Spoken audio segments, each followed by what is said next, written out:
Hey guys, so in this video I want to show you how to get Dark Aether fast in Cold War. So first of all, let's talk about weapon XP. So the two fastest methods to getting weapon XP is to either play multiplayer or to play co-op zombies. So I prefer the multiplayer method because I think you do get weapon XP faster, but if you're not very good at multiplayer, don't worry about it. There is the zombies strategy. But if you are going to do the multiplayer method, play Dirty Bomb and Nuketown. Because Dirty Bomb has the highest weapon XP rates and Nuketown you're going to get the most amount of kills. So the zombie strategy, you want to hop into a co-op game and you want to use your weapon that you're trying to level up from round 1 to 10.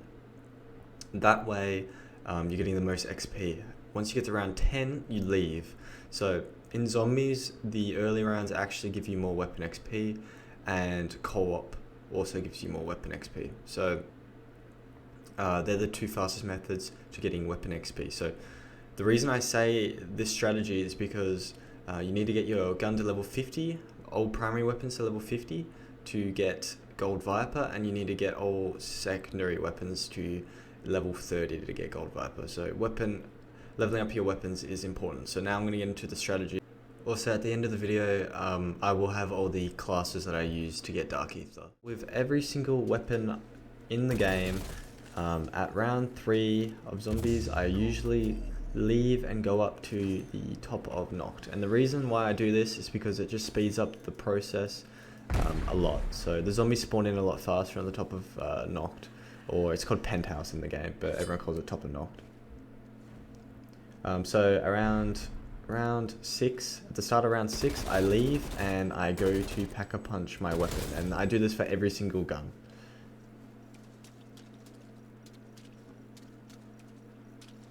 So once I pack-a-punch my weapon, we are starting to get into different weapons and different strategies. So for assault rifles, submachine guns, tactical rifles, light machine guns, and pistols, we do this exact strat that I'm doing on screen. So you pack-a-punch your weapon and you go straight on top of UGHT. So once you're on UGHT, remember to just aim for the head.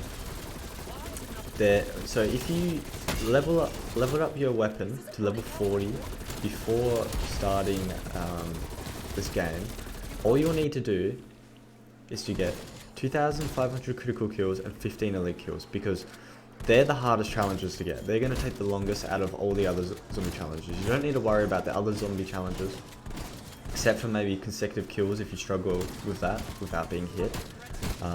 But you get that at level 50 anyway, so you can't worry about that now.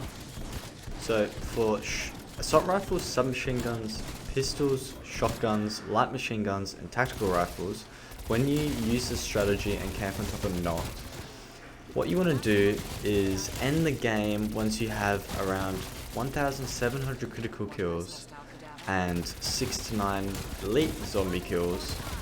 Elite zombies are the bosses. And when your weapon level is around 44. So once you get 1,700 critical kills, you should leave the game.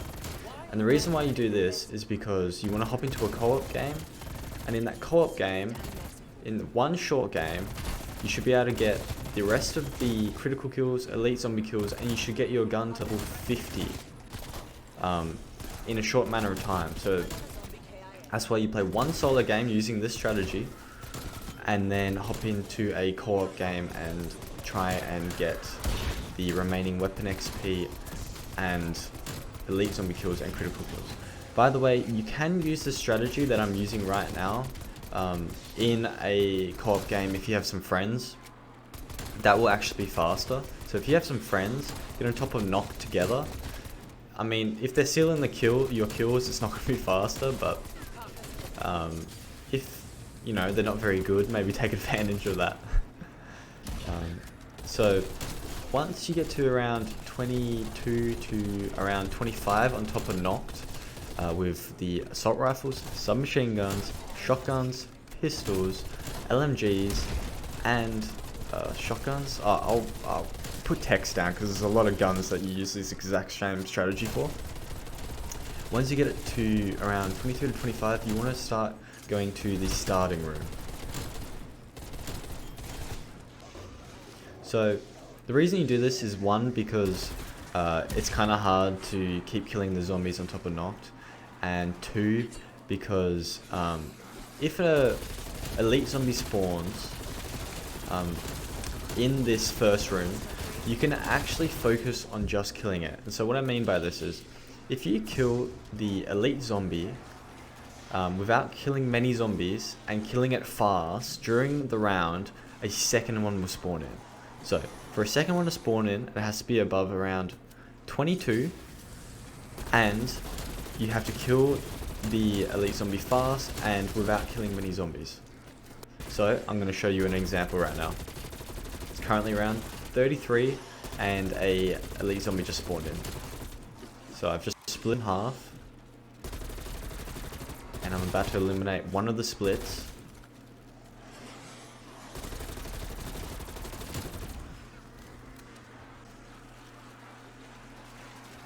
And now I've eliminated a second split.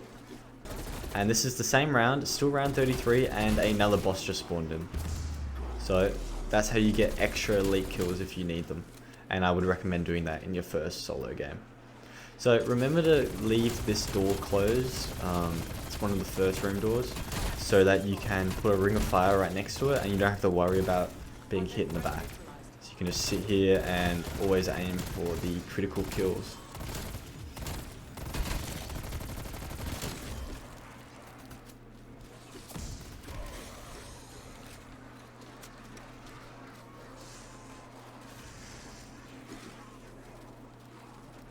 So, although I don't have footage for pistols and SMGs, remember that around 23 to 25 you want to come out to the starting room with them as well, just to stop any confusion.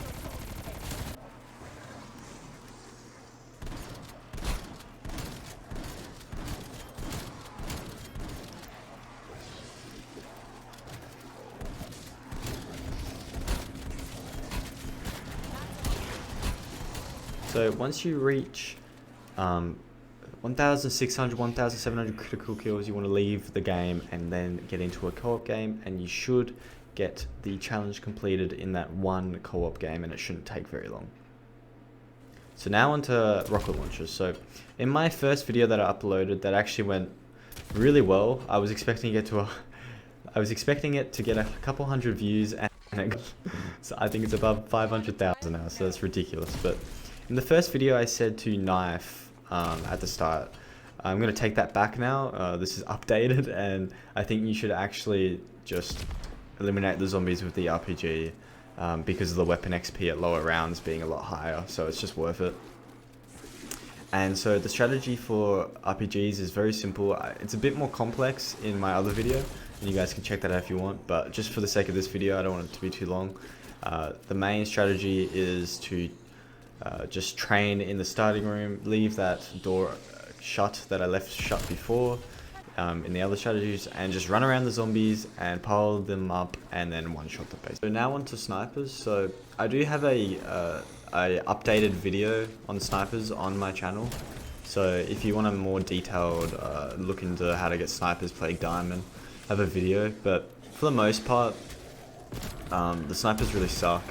So I just I didn't camp. I trained in the first room here and left that door closed, that first door right there.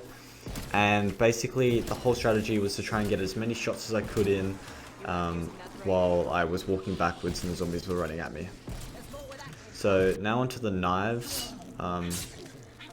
So just footage of me going on top of knocked and making the rounds go way faster.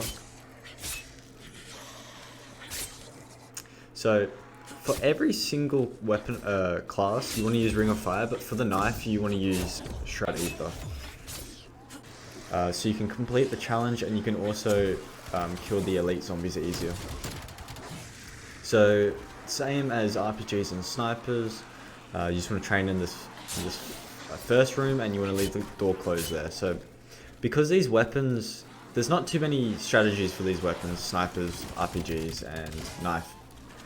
But one tip with the knife, you can put dead wire on and every kill counts towards your own kill. For the most part, the snipers, the rocket launchers and the knife all have pretty simple strategies, but I really do think they are the fastest strategies. That's why I say it.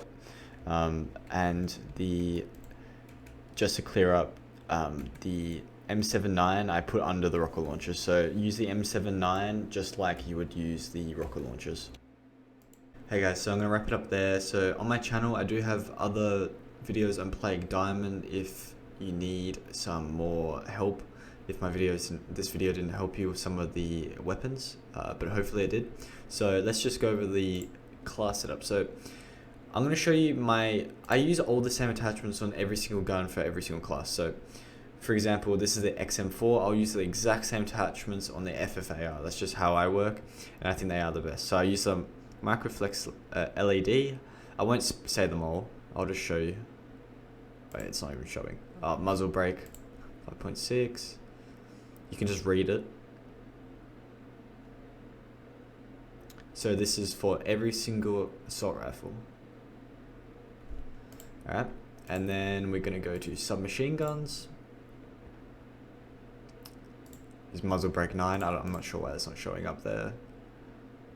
I don't use a sight because I prefer the iron sight on this gun, and the iron sight kind of blocks like the red dot sight and stuff. So and then a couple more guns because knives and stuff can't have attachments obviously. Reflex, Spetsnaz compensator, titanium, laser sight, bruiser grip,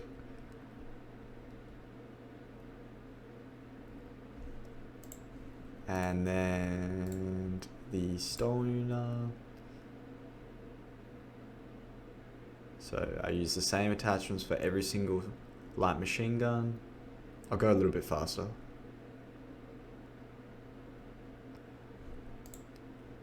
I use the ring of fire for everything except for the knife when it comes to these challenges. I use the iron sights for the sniper.